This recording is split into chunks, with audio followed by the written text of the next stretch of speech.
বৈশ্বিক ও আঞ্চলিক চ্যালেঞ্জ মোকাবিলায় বিশ্ব নেতাদের পারস্পরিক সহযোগিতা বাড়ানোর লক্ষ্যে সুইজারল্যান্ডের দাভোসে অনুষ্ঠিত হচ্ছে বিশ্ব অর্থনৈতিক ফোরামের এবারের বার্ষিক সভা, যেখানে ভূরাজনৈতিক পরিস্থিতি সামলানো ও জীবনমানের উন্নয়নে প্রবৃদ্ধি বাড়ানোর উপর দেওয়া হচ্ছে বিশেষ গুরুত্ব।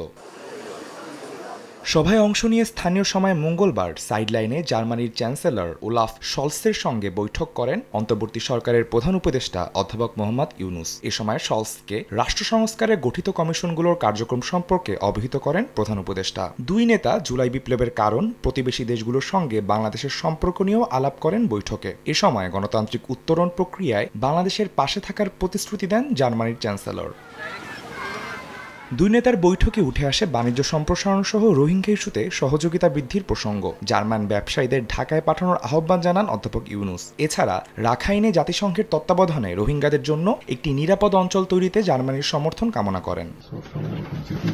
সাইডলাইনে প্রধান উপদেষ্টার সঙ্গে বৈঠক হয়েছে মিউনিক নিরাপত্তা সম্মেলনের চেয়ারম্যান ক্রিস্টফ হোয়েকসনের। আগামী ফেব্রুয়ারিতে জার্মানিতে হতে যাওয়া এই সম্মেলনে যোগ দিতে ডক্টর ইউনুসকে আমন্ত্রণ জানান তিনি। পাশাপাশি অনলাইনে বাংলাদেশ নিয়ে ভুল তথ্য ছড়ানো বন্ধে ইউরোপীয় দেশগুলোর উদাহরণ অনুসরণ করে আইন প্রণয়নের পরামর্শ দেন। আদনান তুর্য, সময় সংবাদ।